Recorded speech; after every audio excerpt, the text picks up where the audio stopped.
ઉષ્મા, આંતરિક ઉર્જા અને કાર્ય. શૂન્યક્રમનો નિયમ આપણને તાપમાનના સિદ્ધાંત તરફ દોરી જાય છે, જે આપણી સામાન્ય બુદ્ધિના અવલોકનો સાથે મળતો આવે છે. તાપમાન એ પદાર્થના ગરમપણા કે ઠંડાપણાની નિશાની છે. જ્યારે બે પદાર્થો એકબીજાના સંપર્કમાં મૂક્યા હોય ત્યારે ઉષ્મા વહનની દિશા નક્કી કરે છે.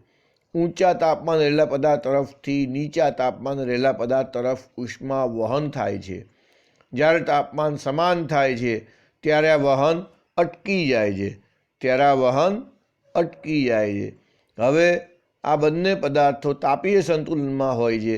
જુદા જુદા પદાર્થોના તાપમાન દર્શાવવા માટે તાપમાન માપક્રમ કેવી રીતે તૈયાર કરવા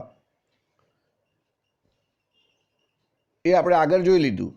હવે આપણે ઉષ્મા અને બીજી રાશિઓ જેવી કે આંતરિક ઉર્જા અને કાર્યના ખ્યાલો સમજીએ. આંતરિક ઉર્જાનો ખ્યાલ બહુ સરળ છે. કોઈ સ્થૂળ તંત્રની મોટી સંખ્યાના અણુઓ ધરાવે છે.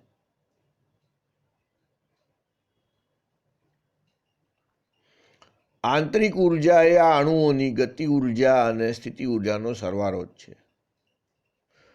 થર્મોડાયનેમિક્સમાં સમગ્રપણે તંત્રની ગતિ ઉર્જાનું મહત્વ નથી. આથી આંતરિક ઉર્જા જેની સાપેક્ષ તંત્રનું દ્રવ્યમાન સ્થિર હોય તેવી નિર્દેશ ફ્રેમમાં અણુઓની ગતિ અને સ્થિતિ ઉર્જાનો સરવાળો છે. આમ ફક્ત તંત્રના અસ્તવ્યસ્ત ગતિ કરતા અણુઓ સાથે સંકળાયેલી ઉર્જા દર્શાવે છે. આપણે તંત્રની આંતરિક ઉર્જાને યુ વડે દર્શાવીએ છીએ.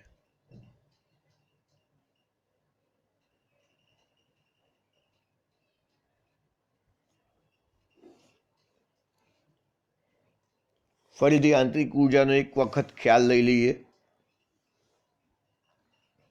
કોઈ પણ સ્થૂળ બલ્ક તંત્ર હોય, મોટી સંખ્યાના અણુઓ ધરાવે છે. આંતરિક ઉર્જા એ આ અણુઓની ગતિ ઉર્જા અને સ્થિતિ ઉર્જાનો સરવાળો જ છે. કોઈ પણ સ્થૂળ તંત્ર હોય એ આંતરિક ઉર્જા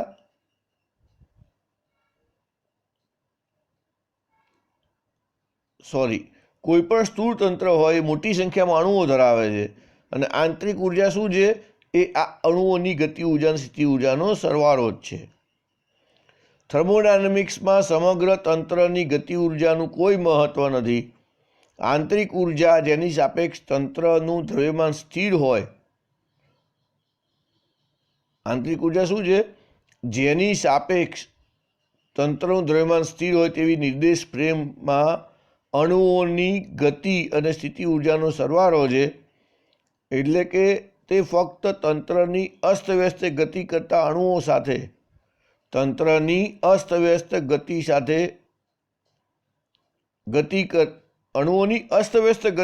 અણુઓ સાથે સંકળાયેલી ઉર્જા છે. આપણે આંતરિક ઉર્જાને યુ વડે દર્શાવીએ છીએ. થર્મોડાયનેમિક્સના નિયમને જ્યાં સુધી લાગે વળગે છે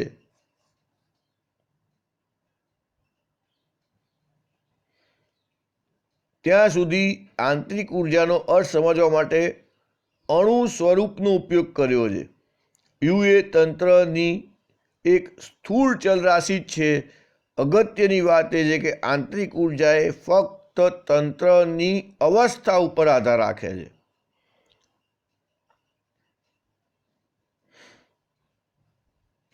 આ અવસ્થા કેવી રીતે મેળવી, કેવી રીતે અસ્તિત્વમાં આવી તેના ઉપર નહીં, માત્ર અવસ્થા ઉપર. તંત્રની આંતરિક ઉર્જા એ થર્મોડાયનેમિક્સ અવસ્થા ચલનું ઉદાહરણ છે.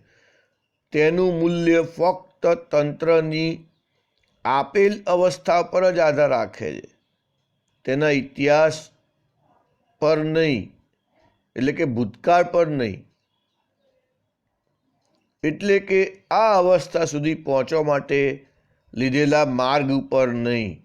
આમ આપેલ દળના વાયુની આંતરિક ઉર્જા દબાણ, કદ અને તાપમાનના ચોક્કસ મૂલ્યો વડે દર્શાવેલ અવસ્થા ઉપર આધાર રાખે છે.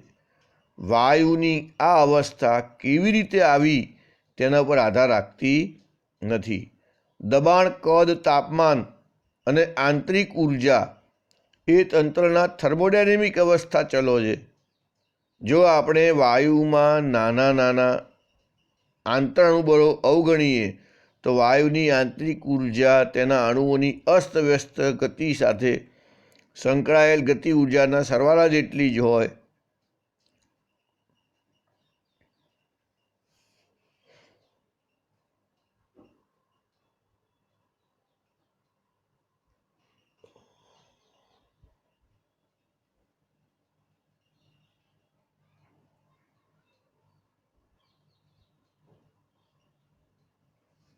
કોઈ તંત્રની આંતરિક ઉર્જા બદલવા માટે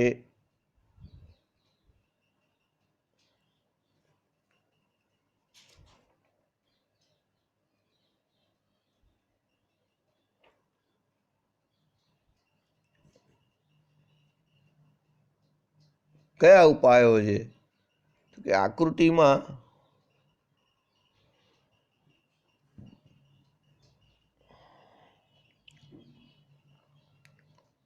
સરળતા ખાતર એક નળાકાર લીધો છે.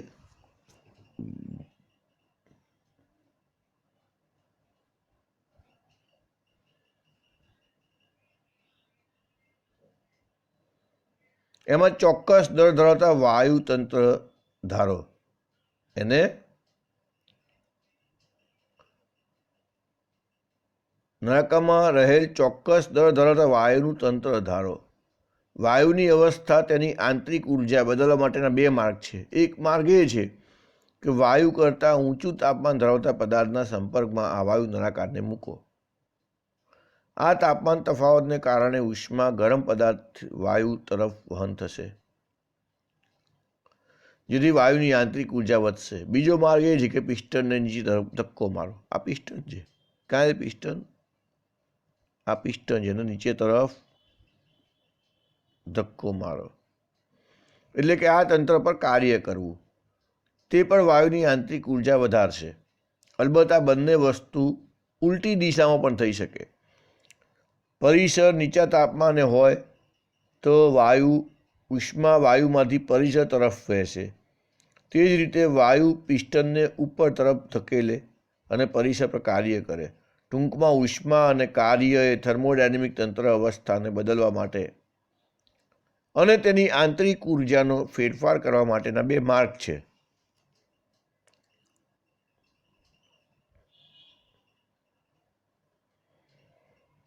ઉષ્મા વિશેના ખ્યાલને આંતરિક ઉર્જા વિશેના ખ્યાલથી કાળજીપૂર્વક જુદા તારવવા જોઈએ. ઉષ્મા ચોક્કસપણે ઉર્જા તો છે જ, પરંતુ તે વહન પામતી ઉર્જા જ છે. કોઈ આ પદાર્થના શબ્દોની રમત નથી. આ તફાવત મૂળભૂત રીતે ખૂબ અગત્યનો છે. થર્મોડાયનેમિક્સ તંત્રની અવસ્થા તેની આંતરિક ઉર્જા વડે દર્શાવાય છે, ઉષ્મા વડે નહીં. એવું વિધાન કે કોઈ એક આપેલ અવસ્થામાં રહેલા વાયુમાં અમુક ચોક્કસ પ્રમાણમાં ઉષ્મા હોય છે, અર્થ વગરનું છે. તે જ રીતે એવું વિધાન કે કોઈ એક આપેલ અવસ્થામાં રહેલા વાયુમાં અમુક ચોક્કસ પ્રમાણમાં કાર્ય હોય છે, આ પણ અર્થ વગરનું છે. આની સામે કોઈ એક આપેલ અવસ્થામાં રહેલા વાયુમાં ચોક્કસ પ્રમાણમાં આંતરિક ઉર્જા હોય છે, તે વિધાન સંપૂર્ણ અર્થસભર. તે જ રીતે એવું વિધાન કે તંત્રને અમુક ચોક્કસ પ્રમાણમાં ઉષ્મા આપવામાં આવી છે અથવા તંત્ર દ્વારા અમુક ચોક્કસ પ્રમાણમાં કાર્ય થયું છે, આ પણ સંપૂર્ણ અર્થસભર છે. ટૂંકમાં થર્મોડાયનેમિક્સમાં ઉષ્મા અને કાર્ય એ અવસ્થા ચલો નથી, તે તંત્રમાં ઉર્જા વિનિમય દર્શાવે છે જે તેની આંતરિક ઉર્જામાં ફેરફાર કરે છે.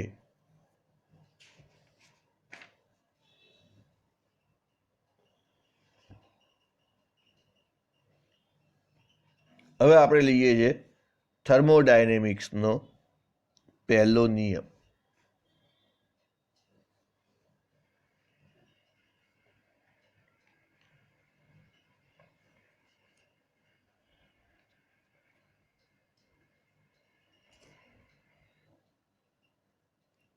આપણે આગળ જોયું કે તંત્રની આંતરિક ઉર્જા યુ બે પ્રકારના ઉર્જા વિનિમય દ્વારા બદલી શકાય: ઉષ્મા અને કાર્ય.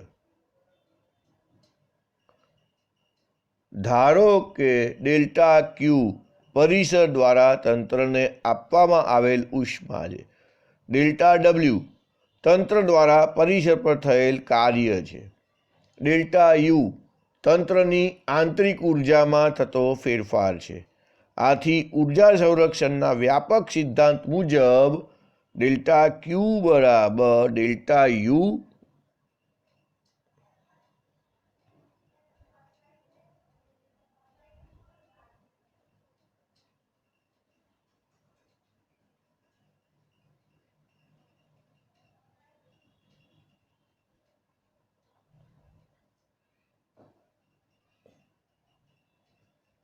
ડેલ્ટા ક્યુ બરાબર delta U plus delta W.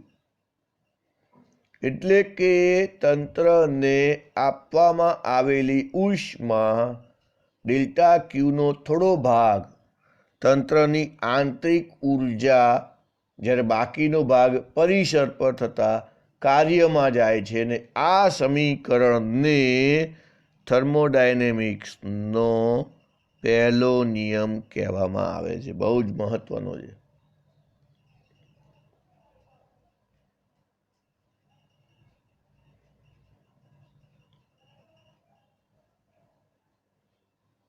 બીજી રીતે પણ લખી શકીએ. હવે delta Q minus delta W is equal to delta you.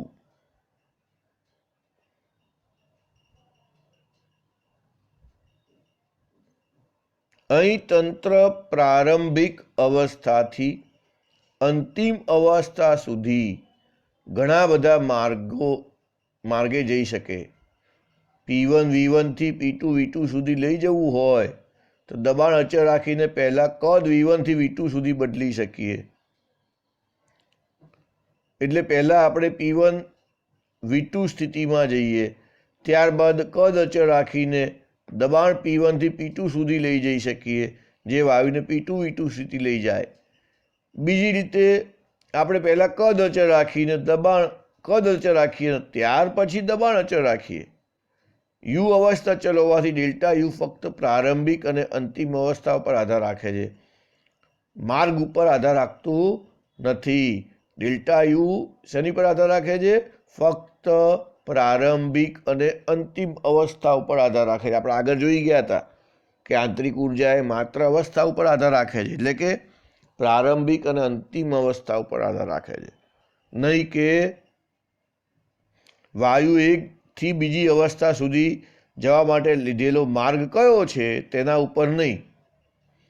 તેમ છતાં ડેલ્ટા ક્યુ અને ડેલ્ટા ડબલ્યુ સામાન્ય રીતે પ્રારંભિકથી અંતિમ અવસ્થા સુધી જવા માટે લીધેલા માર્ગ પર આધાર રાખે છે.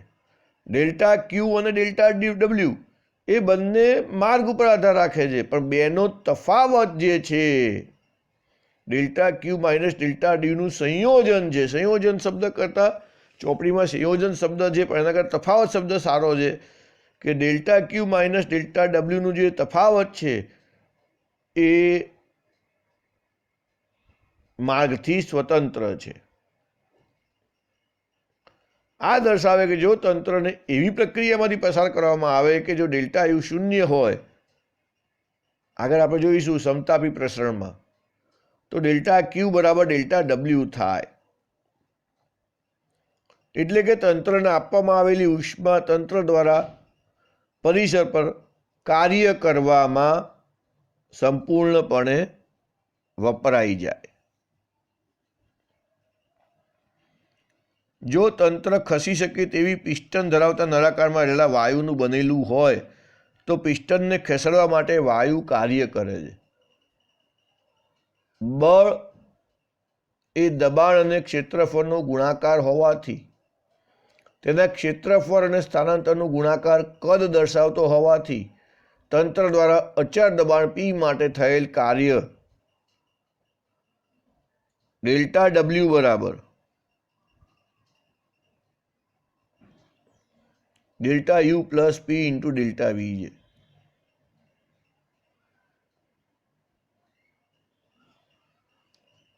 આ સમીકરણ પરથી એનો ઉપયોગ દર્શાવવા માટે ધારો કે 1 ગ્રામ પ્રવાહીની પાણીને પ્રવાહી સ્વરૂપથી બાષ્પ સ્વરૂપમાં લઈ જવા માટે આંતરિક ઉર્જામાં થતો ફેરફાર ધ્યાનમાં લઈએ. પાણીની ગુપ્ત ઉષ્મા આપણે આગળ જોઈ લઈશું 2256 જૂલ પ્રતિ ગ્રામ છે. આથી 1 ગ્રામ પાણી માટે ડેલ્ટા ક્યુ 2256 જૂલ થાય. વાતાવરણ દબાણ 1 ગ્રામ પાણીનું કદ પ્રવાહી સ્વરૂપમાં 1 સેન્ટીમીટર ઘન અને વરાળ સ્વરૂપમાં 1671 સેન્ટીમીટર ઘન હોય છે. આથી ડેલ્ટા ડબલ્યુ બરાબર પી વીજી માઇનસ વીએલ કરવામાં આવે ડેલ્ટા યુ બરાબર 2086.8 જૂલ. એટલે કે પાણીના પ્રવાહી સ્વરૂપમાંથી વરાળ સ્વરૂપમાં રૂપાંતર કરવા માટે મોટાભાગની ઉષ્મા તેની આંતરિક ઉર્જા વધારવા માટે હોય છે. હવે આવે છે વિશિષ્ટ ઉષ્મા ધારિતા. એ આપણે 11મા પાઠમાં શીખી લઈશું. 11મા પાઠમાં એ ચાલી ગયું છે, એ જ વખતે મેં ચલાવેલું છે, એટલે આપણે ત્યાં વિશિષ્ટ ઉષ્મા ધારિતા આ પાઠમાં અલગથી નહીં ભણીએ.